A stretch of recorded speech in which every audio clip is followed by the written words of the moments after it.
theyeshiva.net. To be a rabbi is a great responsibility. To be a leader is to have accountability. But to be a friend, to be a mentor, and to be real is a lot more difficult in life than a title. Rabbi Jacobson, Rabbi Y.Y., Yosef Yitzchak Jacobson, is a classmate and a dear friend. In fact, Rabbi Jacobson, for many years I wanted you to come for Shabbos, and please God you will, and I'm sorry that this is the first opportunity you have. But Rabbi Jacobson is not just a mentor to millions through his online classes and lectures and great sense of humor and deep heart and deep soul. He is one of the most rawest, real individuals you will ever meet. And me personally in my life, he's been there helping, guiding, and mentoring me as well. I could find nobody better tonight to give us words of inspiration than my dear, esteemed colleague, Rabbi Jacobson. Please give him a warm round of applause. Thank you. Thank you so much for your very kind and gracious words.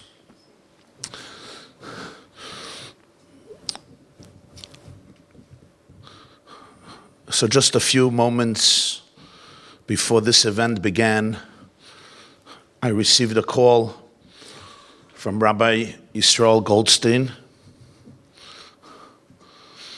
the rabbi of the congregation, attacked just 2 days ago on the last day of Passover. We chatted for a few moments, and then I said, Rabbi Goldstein, how are you feeling? How are you doing? And he said to me, Rabbi Jacobson, I didn't have a chance yet to ask that question of myself. So, but you have been in surgery for hours, lost one finger, trying to save another finger. He said, my entire congregation is so shocked and shaken to its core. The grief is so powerful. I am about to go in to conduct the funeral for Lori Kaye in the very synagogue where she was gunned down less than 48 hours ago. This is not the time I can afford to think how I am doing. And in just that response, I got a glimpse of what we would call the best of men, the best of our people, the best of our American people, the best of our Jewish people, the best of our Jewish leaders, in contrast to the hate, to the heinous venom of anti-Semitism that came unleashing against the rabbi and his congregants.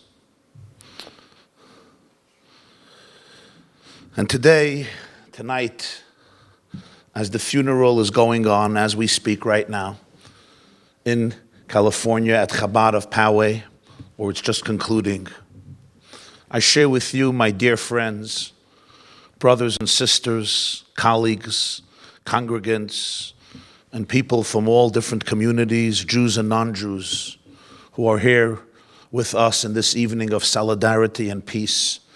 3 messages. Sadly, anti-Semitism is not new for the Jewish people. We, the Jewish people, have been around 3,331 years, and that's the short version. Since we left Egypt, we've been around some hundreds of years before that as well. And as we say in the Haggadah, we just said a few days ago, in every generation, we encounter this senseless hate directed towards innocent women, men, and children. Save the United States of America and a few other countries you can count literally on one hand, including Australia and New Zealand, you will be hard-pressed to find a single country that at some point in history has not expelled the Jewish people from its midst, fed by blood libels, by heinous accusations, like this anti-Semite, 19 years old, who screamed and wrote in his manifesto, "The Jews want to destroy our race. I will sacrifice my future not to allow them to fulfill their plan to take over the world." In his manifesto, or alleged manifesto, he wrote that every Jew, consciously or subconsciously, wants to destroy the white European race, consciously or subconsciously, which is why every single Jew is a legitimate target, because, to quote him, nobody even understands the depth of their crimes. Where does a 19-year-old boy, raised in a home, a father is a science teacher in high school in California, on the dean's list in University of California, 19 years old, where does such bigotry and racism and hatred come from?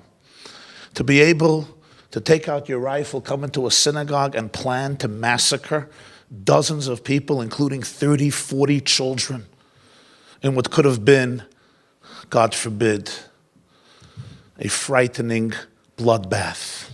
But then pointing at one woman, an innocent woman, a kind-hearted angel, and shooting her 3-4 times, making sure her heart is perforated as she died in her husband's arms, literally, and when he realized it was his wife, he fainted. The hatred of anti-Semitism is not new, but there is something that is new. Jews have been massacred for thousands of years in the millions.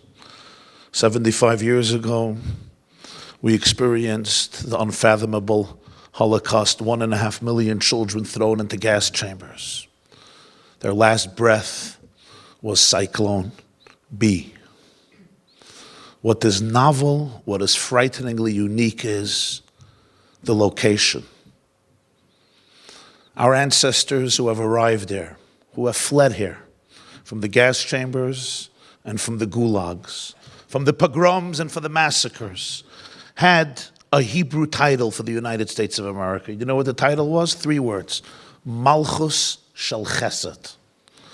Malchus Shel Chesed means a country of grace, a country of kindness, a country that it's in its constitution and in its daily life guaranteed the freedom, the liberty of men and women of all faiths to be able to live according to their conviction, creating a country which allowed us and so many others to unleash our fullest potential, materially and spiritually.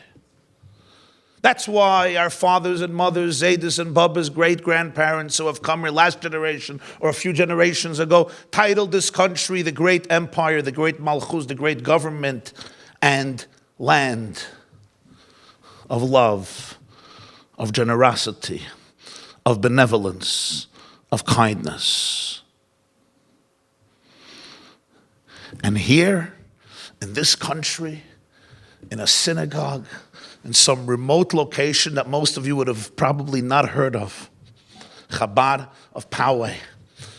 Rabbi Goldstein tells me in a few hours, suddenly he says, he never dreamt that suddenly from a local rabbi of a beautiful Chabad house, a loving, non-judgmental house of worship, he suddenly turned into an international personality.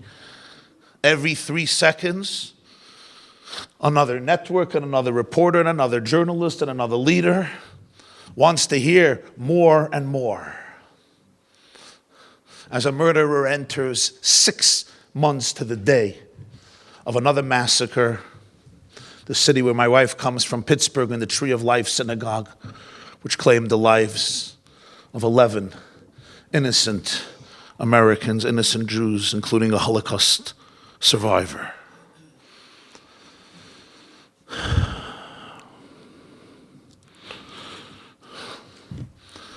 I don't know if you know, 2 of the wounded are a niece and her uncle. 8-year-old Noya Dahan and her uncle, Peretz Almog They weren't raised in California. They lived in a little city. The name of that city is Sderot in Israel. It sits on the border of Gaza. And it's been the target, not of 5, not of 10, of tens of thousands of missiles. Since Israel evacuated Gaza in the summer of 2005, tens of thousands of missiles targeted on innocent civilians by Hamas. And the children who grow up there are traumatized. Sometimes every day or once a week they're running into shelters. That serenity, that sense of serenity that we all cherish and we crave and we hope to be able to give it to our children and our grandchildren and our communities, they have been deprived of.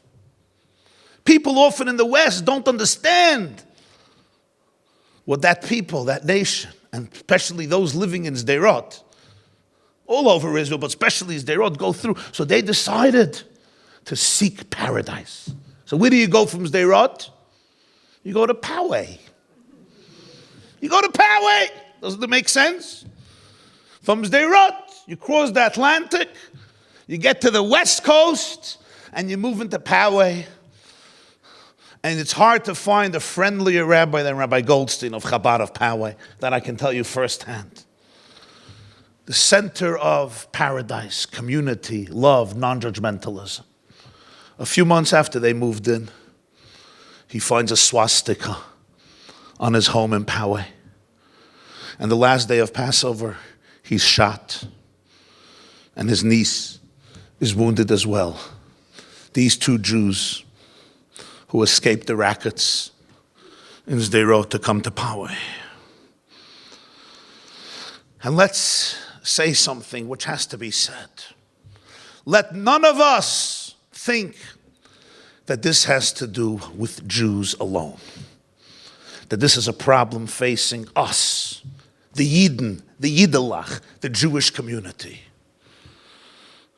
Because if there is one lesson from history, it's this. Anti-Semitism starts with Jews, but it never ever ends with Jews. When God tells Abraham in the beginning of Genesis, "Va'avarchem v'arachecha," I will bless those who bless you, it's not only a prophetic prediction or blessing or promise, it's a historic truth.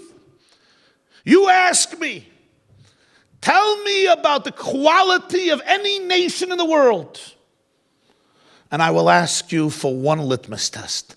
Tell me how they treat Jews. You can go throughout history until today.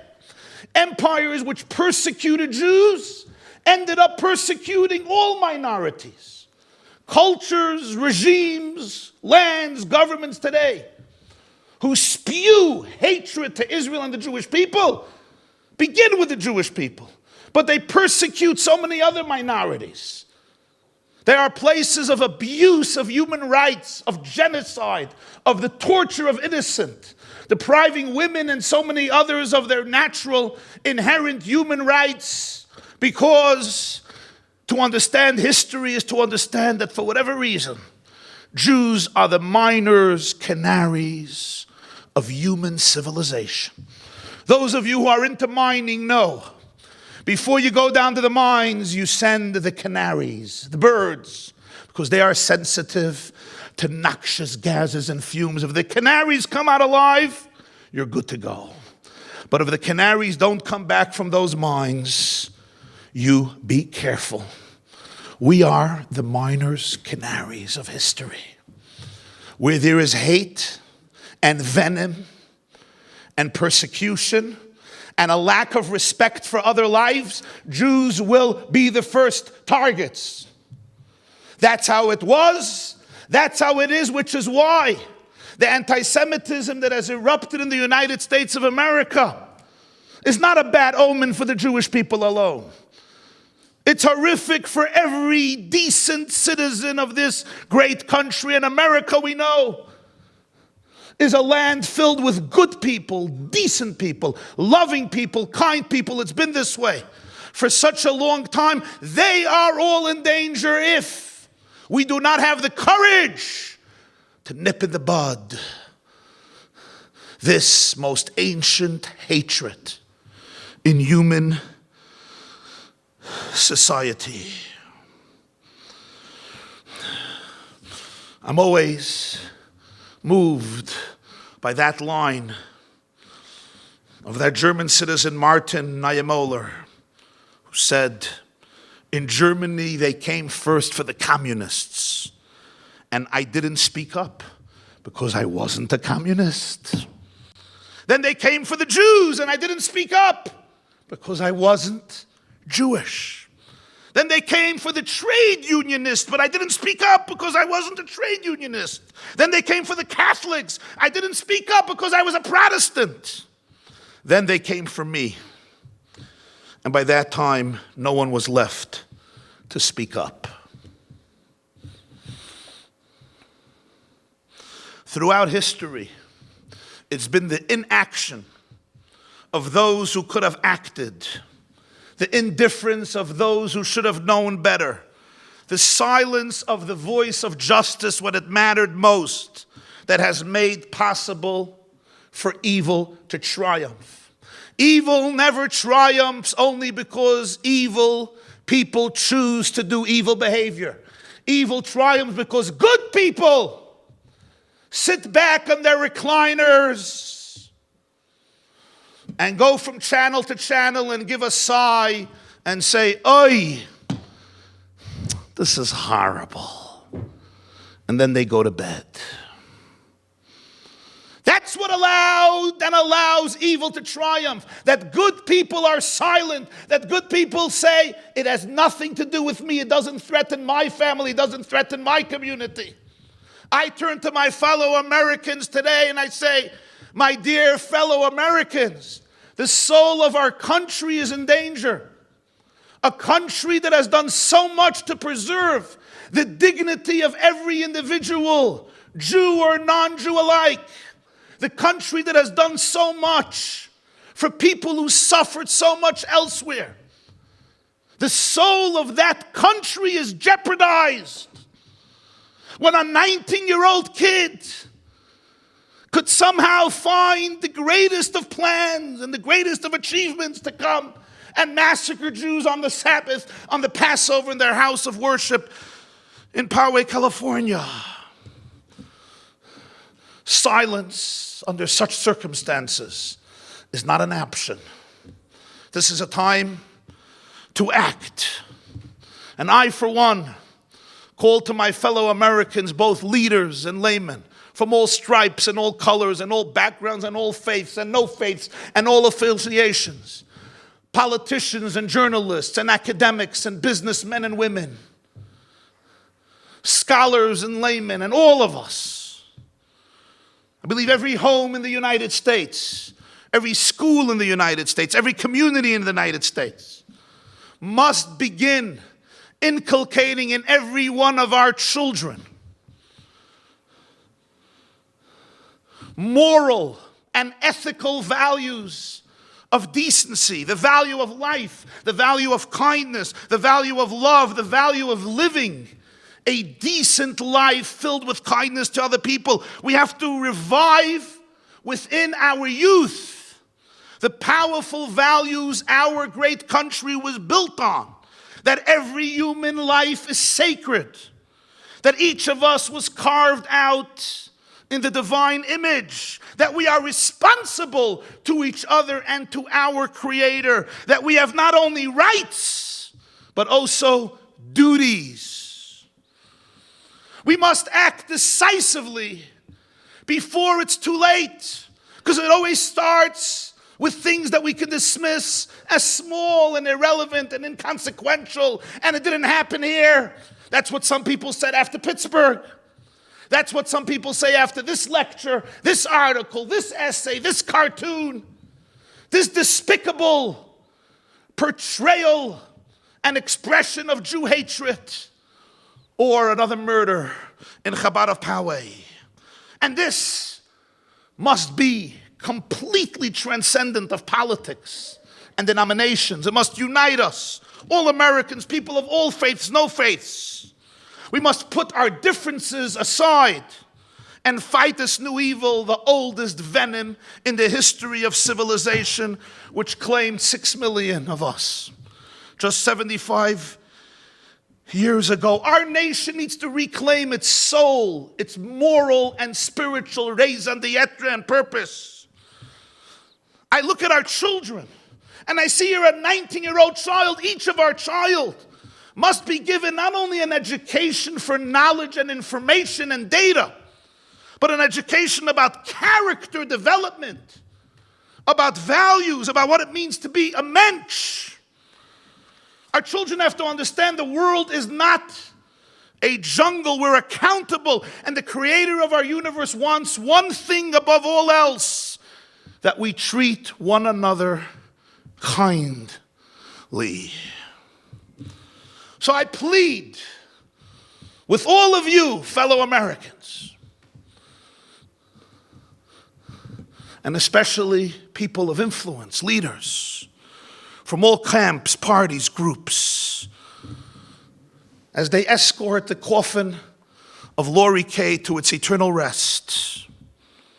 And I hear from Rabbi Goldstein about her smile moments before she was gunned down. I plead with you, do it for her, do it for her endless love and kindness, do it for all the innocents slain in the name of hate, Jews or non-Jews. Do it for our children, do it for your children. Let our homes, communities, schools become havens where our kids are taught our duties as human beings to one another and to our Creator. But my dear friends, there is another message I think we must share today to one more group, and that is to all those in America and around the world who despise Jews, who loathe Jews. Sometimes countries, large populations, or individuals. We will not duck. We will not buckle under. We will be vigilant against every manifestation of hatred of innocent people, Jews or non-Jews. We will protect ourselves with absolute determination and resolve. We will speak up. We will speak out. We will fight this hatred, and we will prevail. We will not now go undercover, become frightened, and live lives with a sense of inferiority and fear, allowing hate to prevail. We will not cower. We will not be deterred by anybody or anything. We will support our people. We will support our people, the Jewish nation, and all good people, all innocent people, with every fiber of our being. We must speak to individuals and nations filled with Jew hatred candidly. Hate destroys the hated, but it destroys even more the haters.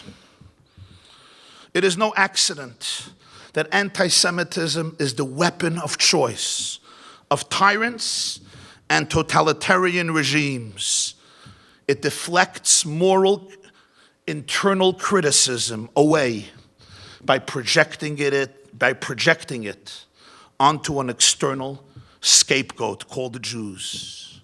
When you are unhappy, when you are miserable, instead of looking into your own soul and saying, how can I live a better life? How can I be happier? How can I be more at peace? How can I be more successful? What does the anti-Semite learn to do?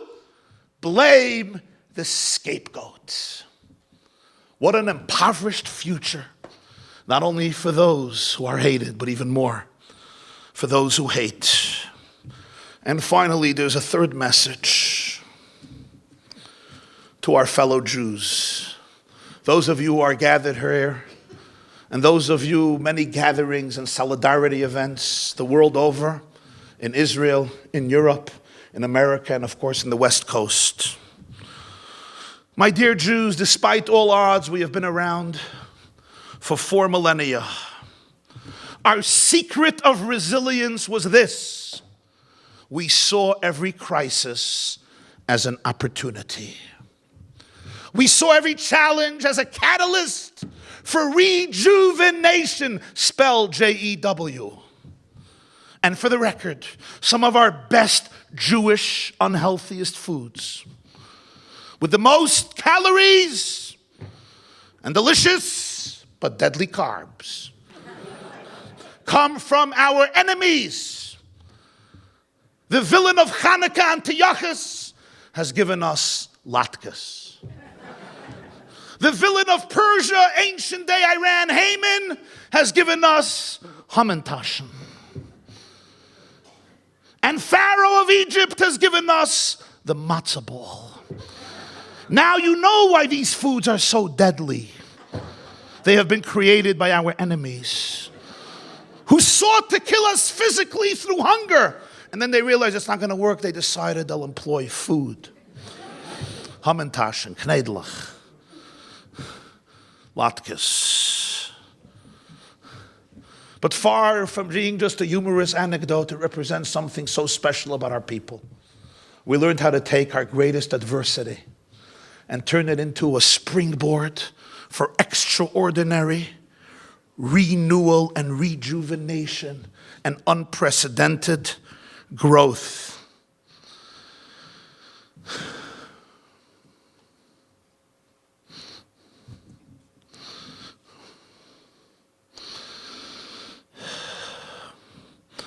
Our hearts are broken. Our hearts are wounded. It was hard not to sob watching the rabbi speak from his hospital bed right after his surgery about the scenes he encountered. So I ask you, my fellow Jews, the one thing we always knew to do in the face of anti-Semitism was to become more Jewish, to stand more proud, to get more involved, to stand more tall, and to utilize the very darkness of hatred as a springboard for deep renewal, for deep commitment, and for an unwavering mission to be a light unto the nations, chosen to be the ambassadors of love, of light and hope, to transform the landscape of civilization, as we say 3 times a day in our Aleinu prayer, L'sakein olam b'malchus shindalid yud, to repair the world under the leadership of God. I ask you, get more involved in your synagogues. Get more involved in your communities. Embrace your Jewishness with more love, with more commitment, with more passion, and with more gusto and oomph. As you go home this evening, consider, if you don't have a mezuzah on your door, consider putting a mezuzah on your door. And if you're not lighting Shabbat candles, consider light Shabbat candles or share it with somebody else. And if you're not doing the Kiddush Friday night or Shabbos day in honor of Lori, who the best challah baker in the West Coast, bake challah this Shabbos or every Shabbos. And enjoy the day of rest with your family. If you're not learning Torah, consider, start learning. If you're not wrapping tefillin, consider to start wrapping tefillin, to celebrate Jewish life, to make it part of your life. One of the greatest writers, Leo Tolstoy, wrote these words.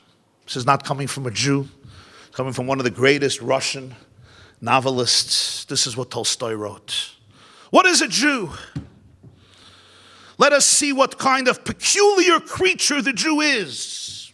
Peculiar creature, which all the rulers and all the nations have separately abused and molested, oppressed and persecuted, trampled and butchered, burnt and hanged. And in spite of all of this, the Jew is alive. What is a Jew who has never allowed himself to be led astray by all the earthly possessions which his oppressors and persecutors constantly offered in order that he should change his faith and forsake his own Jewish religion? Tolstoy answers, the Jew is that sacred being who has brought down from heaven the everlasting fire and has illuminated with it the entire world. He is the religious source, spring, and fountain of which all the rest of the peoples have drawn their beliefs and their faiths. The Jew is the pioneer of liberty. Even in those olden days when the people were divided into two distinct classes, slaves and masters. Even so long ago, they had a law of Moses prohibiting the practice of keeping a person in bondage for more than 6 years. The Jew is the pioneer of civilization. Ignorance was condemned in oldest Palestine, even more than it is today in civilized Europe. The Jew is the emblem of civil and religious toleration. Love the stranger and the sojourner, Moses commands, because you have been strangers in the land of Egypt. And this was said in those remote and savage times when the principal ambition of the races and nations consisted in crushing and enslaving one another and the weak. The Jew is the emblem of eternity. He whom neither slaughter or torture of thousands of years can destroy. He whom neither fire nor sword nor inquisition was able to wipe off the face of the earth. He who was the first to produce the oracles of God. He who has been for so long the guardian of prophecy and who transmitted it to the rest of the world. Such a nation cannot be destroyed. The Jew, concludes Tolstoy, is as everlasting as is eternity itself. Moments before, Lori Kaye was gunned down in cold blood. Peretz Almog was wounded. 8-year-old Noya Dahan was wounded. Rabbi Yisroel Goldstein was wounded. A man died in Israel. He was 96 years old. His name was Rabbi Taub. He was a Rebbe, a Hasidic master of a Hasidic dynasty originating in Hungary, known as the dynasty of Kalev. A city in Hungary was known as the Kalever Rebbe. He was taken to Auschwitz. As a young man, his entire family perished. A few years ago, he was interviewed, and they asked him a question. Why is it that at every event that you speak at, you always open up the event singing these words, Shema Yisrael, Adonai Eloheinu, Adonai Echad. Hear, O Israel, the Lord is our God, the Lord is one. And the Kalever Rebbe, Rabbi Taub, explained that he has seen sights which cannot be repeated or described by the human tongue or by the quill. In fact, he was one of those who endured the genetic experiments of Dr. Joseph Mendel and Auschwitz-Birkenau, which is why, if you look at a picture of the Kalever Rebbe, you will see the only Hasidic Rebbe who has long payas, long side locks, no beard. Hasidim have beards. What happened? This was because of Mengel's experiments, which was also the reason he never had children. He died without children. Even if he was reunited with his wife, he met her in Sweden after the war. He discovered that she was alive. And Rabbi Taub described one time the following scene that he experienced, and he said,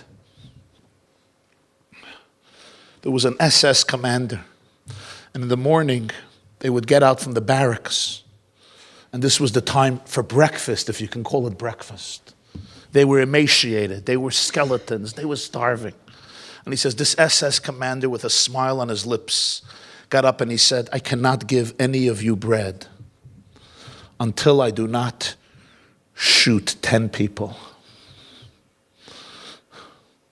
He said, and all of us stood there and we did not know which one of us will be one of those 10. After which, he served us breakfast with a grand smile on his face. And he said, who can believe that human beings can do this to other human beings? Just because the propaganda fed to them by Goebbels, Rosenberg, Eichmann, Himmler, Hitler, and the entire leadership of the Third Reich, who the Jews are, what the Jews are. And in Bergen-Belsen, he said, a few hours before liberation, those were his words, we were about to be liberated. And they took Jews and threw them into a fire. And it was almost my turn. And I said, Shema Yisrael, Hashem Elokeinu, Hashem Echad. And I turned to God and I said, this is the last time I'm going to be able to proclaim your oneness. Soon I will be in flames, but if you spare my life, I will share this message with living people for the rest of my life. My life was spared. היינו באושוויץ, היינו בבלפור גטו. כמה שעות לפני שיצאנו, הייתי עומד לפני שרצו לזרקות את האש, ואמרתי שמע ישראל, אמרתי ריבונו של עולם, מה יהיה לך מזה? עוד מעט אני אהיה עם אחים ואחיות, שתי אחים ומשפחות, שתי אחות עם משפחות, חומי וחמותי, לא נשאר, תן לי לחיות. אני מבטיח לך שנגד שמע ישראל בהנו שם חיים. רבותיי, 70 שנה אני מנסה לשלם את הבטחה הזה שהבטחת לריבונו של עולם. שמע ישראל, השם אלוהינו, השם אחד.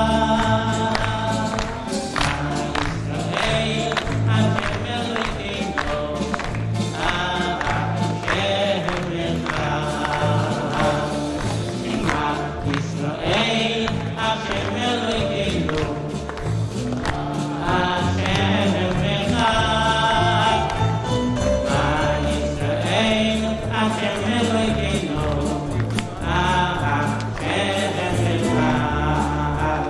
שמע ישראל, השם אלוהינו,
He died last Shabbos, the last day of Passover, at the age of 96 in our homeland in Israel.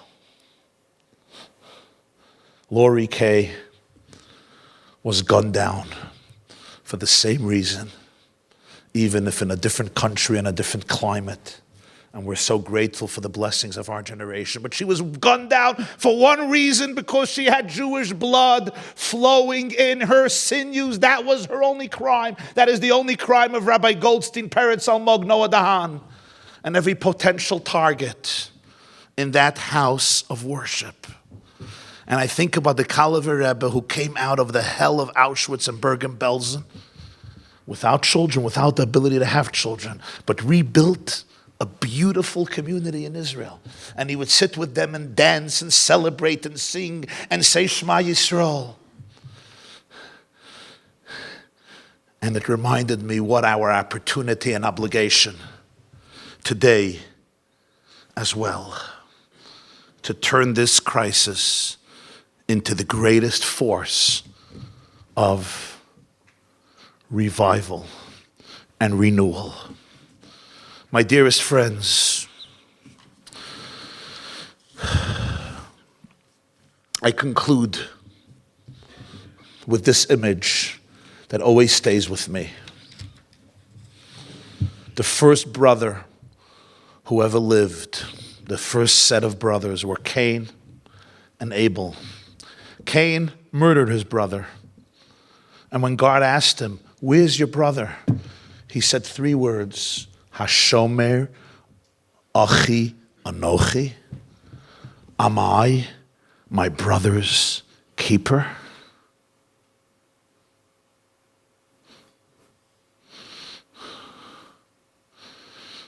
That was his question.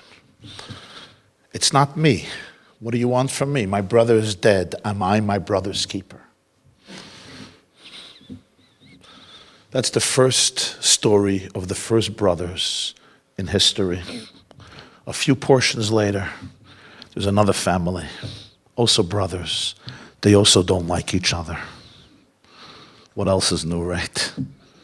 Joseph and his brothers have a profound conflict. He has his dreams, and they despise him and loathe him. They'll ultimately sell him into slavery. But as Joseph is sent by his father to go seek the welfare of his brothers, and he gets lost, and a man meets him and says, "Matavakish, what are you searching for?" And Joseph responds with 4 words, "Es achai anochi mevakesh." I'm searching for my brothers. And here lay the grand difference between 2 versions of history. One time, the first time, a brother looks at a slain brother, a dead brother, and he says, "Am I my brother's custodian? Am I my brother's keeper? I have myself to worry about." But the transformation of civilization can only begin when a brother says, "I'm searching for my brothers. Es achai anochi mevakesh." I'm looking for my brothers. Where are my brothers? I want to be close to my brothers. This begins the Jewish family. This is the genesis of the Jewish family. Because this is the genesis of a civilization that is built on responsibility, on caring for each other, and understanding our task at a moment in history. I can go home and say, "Am I my brother's keeper?" Or I can go home and say, "Es achai anochi mevakesh."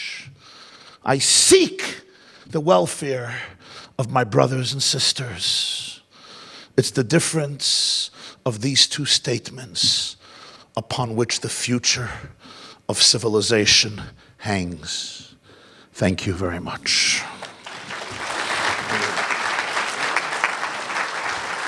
Ladies and gentlemen, please, before you leave, if I can ask you to please rise. We have something very special. First of all, Rabbi Yossi, Rabbi Jacobson, thank you. This class is brought to you by theyeshiva.net. Please help us continue the classes. Make even a small contribution at www.theyeshiva.net/donate.